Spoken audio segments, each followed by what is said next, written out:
Assalamu alaikum wa rahmatullahi wa barakatuh. And good morning to everybody. So we are way past the first week of our lockdown, COVID-19 lockdown. And I don't want this to seem like a sermon or a khutbah, but it's merely to share information and feeling on what COVID-19, the lockdown, means to many of our people. So I've imagined that the first day of lockdown would be fun for many people. But as the days goes on, or let me say as the hours went on, it wasn't so fun anymore because our children is used to playing outside and they can't play outside anymore. It must be really difficult on the ladies and our wives because they have to keep on, normally before lockdown or in normal circumstances, they clean in the morning and the house is usually clean all day. But now with the children inside the house, that doesn't happen. And I'm talking to those that have 3, 4, 5, 6 small children. And I'm not talking about those that have teenage children in their 17, 20 and that. I'm talking about the one that has small children. The house is a mess all the time because they need to play inside now. I can also imagine on the amount of food that you have consumed in these few days and the amount of money that you spend on food. All those shops is closed and you can't, and the mere frustration of getting to the shops. But I hear now that the minister, what's her name, Dlamini Zuma, has said that the tuck shops can be open. So it looks like the rules have been slackened in some areas and tightened in some areas. But nevertheless, and the frustration of wanting to know what is happening, now when is this lockdown stopping? Is it going to continue, or will we be able to resume our normal lives? And let me say out of the bat, for what I'm going to say now next might be frowned upon. And some people might know what I'm speaking about or is willing to give it a thought and look through the window and not just shut it down. But nevertheless, it doesn't matter whether you concur or understand or have also thought. It doesn't matter. It's all the same. It's just information. Or my thoughts at least.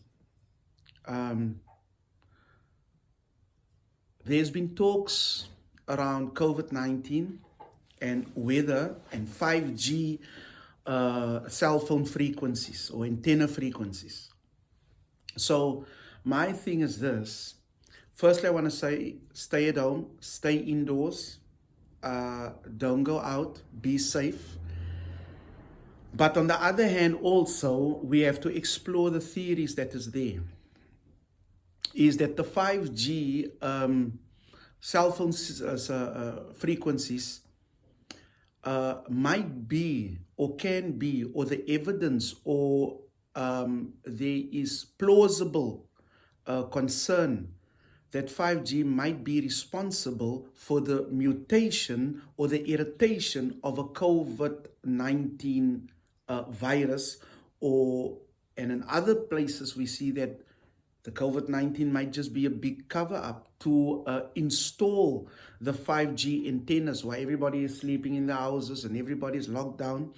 They are installing this 5G antennas, and the antennas must be in close proximity of one another, small little antennas, because 5G moves at a speed that the world have never seen. It is connected to CCTV cameras, facial recognition. It is faster banking. They will know where you go. They will know what you do.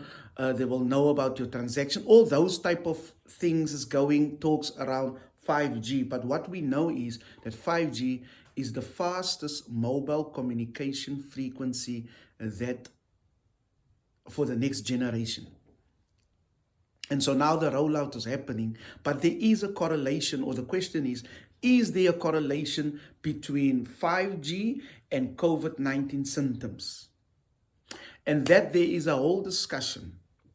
But this is not the platform for that discussion. The platform, or what my advice or my information is, because why?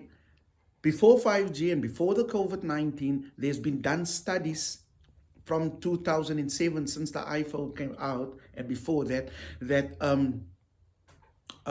cell phone radiation is harmful to humans, especially if you keep the phone here and you have a talk of maybe a conversation of 2 minutes, 3 minutes. The amount of radiation that goes into your face, into your eyes, mouth, it is alarming. And it can be that it gives birth, or it irritates the cancer cells in our body. And obviously, the human body is not made to withstand radiation. So advice is that keep our children safe. In this time when we lock down, we find ourselves on the internet and handheld devices and stuff. I would say that if you have internet, cable everything down. Cable it down with a LAN cable. It stops the radiation in your house, right? That's why I also think that fiber is the way to go. Optic cables, underground cables. It's much safer.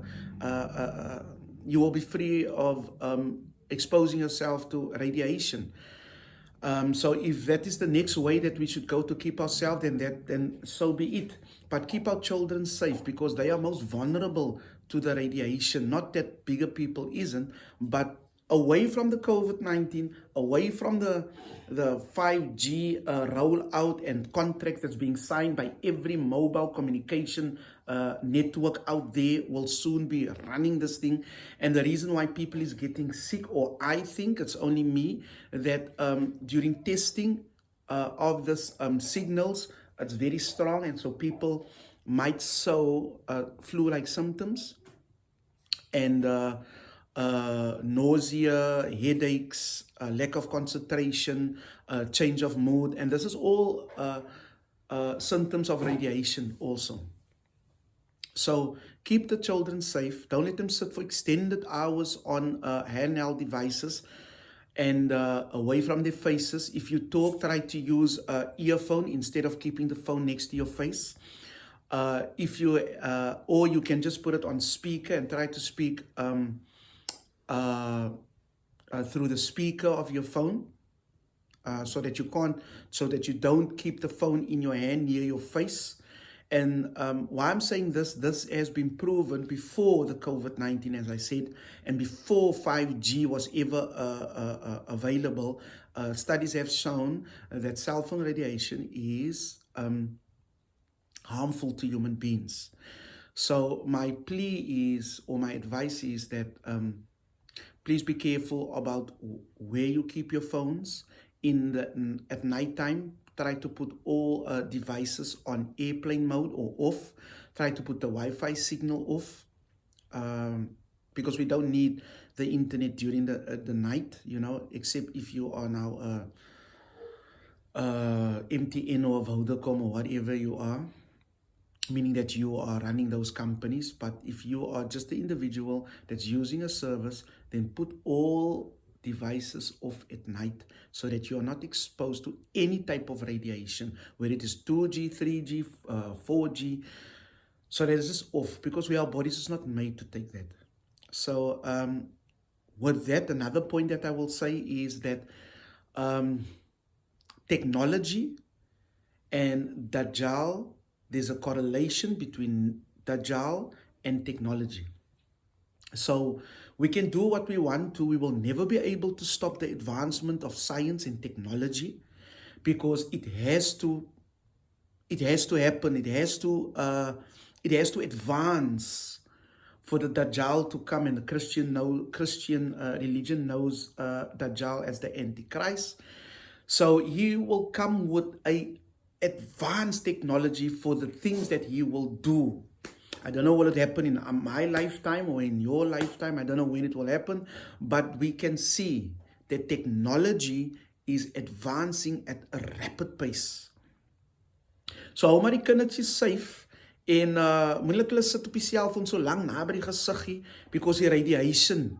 Verstaan? Because why we'll think that we pacify them with giving them handheld devices, but it could be harmful them. Not only on a medical level, but also psychological level, because it makes them distant from any other communication that's happening in the house. So if I've said something that that you don't agree with, I ask ma for that, because baie jammer vir dit. En as ek iets goed gesê het, dan the reward, may Allah reward me, and for the warning that I've given, may Allah subhanahu wa ta'ala reward me and you for taking it in. We must look at this thing with open, not with blinkers on. So again, stay indoors, stay home, stay safe. Don't get beaten by the police and the army. Stay inside, please. Shukran.